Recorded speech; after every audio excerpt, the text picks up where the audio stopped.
कथा कर रही है। आगे जो वर्णन करा वो विदल और उत्पल का वर्णन किया। उस विदल और उत्पल के वर्णन के बाद में जो वर्णन आया है वो बड़ा सुंदर महाराज एक वर्णन आया है तारकासुर का। जिस तारकासुर ने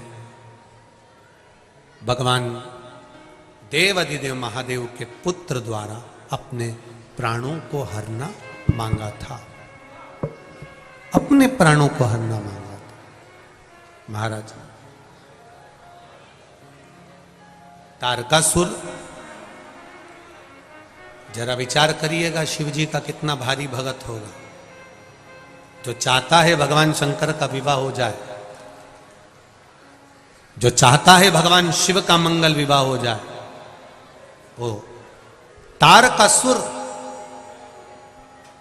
अगर ब्रह्मा जी से वर मांग रहे हैं तो ये वर मांग रहे हैं कि शिव जी के पुत्र के द्वारा मैं मरूं, भगवान शंकर के बेटे के द्वारा मैं। अब देखिए जैसा तारकासुर ने भला चाहा, घर की जो बुजुर्ग माताएं होती हैं, घर की जो माँ होती है, घर का जो पिता होता है, वो भी हमेशा अच्छा ही चाहता है। वो कभी ये नहीं चाहता कि मेरे बेटे का विवाह नहीं हो या मेरी बेटी का विवाह नहीं हो। वो हमेशा अगर चाहता है तो केवल इतना चाहता है कि मेरे घर में अगर मेरा बेटा बड़ा हो गया है तो उसका विवाह हो जाए।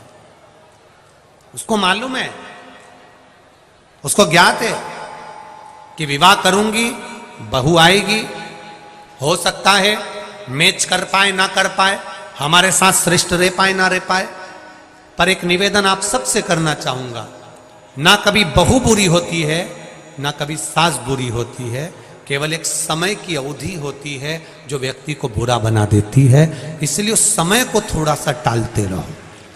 समय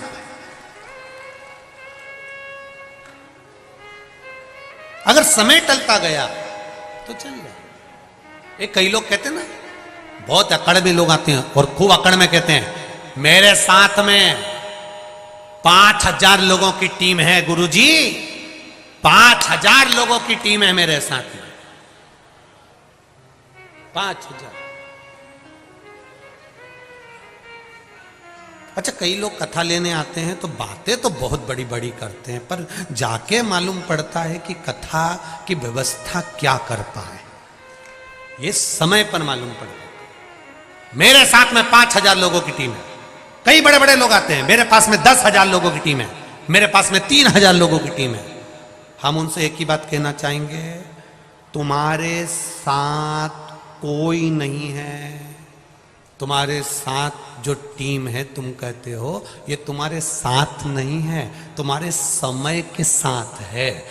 तुम्हारी अभी सत्ता चल रही है इसलिए तुम्हारे साथ में 10,000 है। तुम्हारी सत्ता गई, एक को इकट्ठा करके बता दो। तुम्हारा वैभव गया, 5 को इकट्ठा करके बता दो। कोई तुम्हारे साथ नहीं रहता। अकेला मनुष्य आया है, अकेला जाएगा।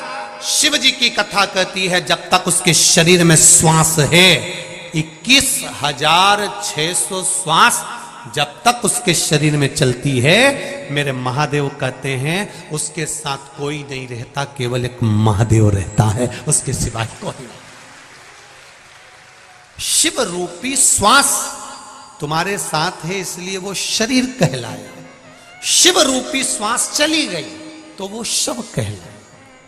श्वास है तो शिव है, श्वास गई तो शव है, केवल शव, उसके सिवाय कुछ नहीं। तारकासुर ने मांगा, बाबा दया करिए, ब्रह्मदेव मुझे वर दीजिए कि भगवान शंकर के पुत्र द्वारा मेरे प्राण छूटे।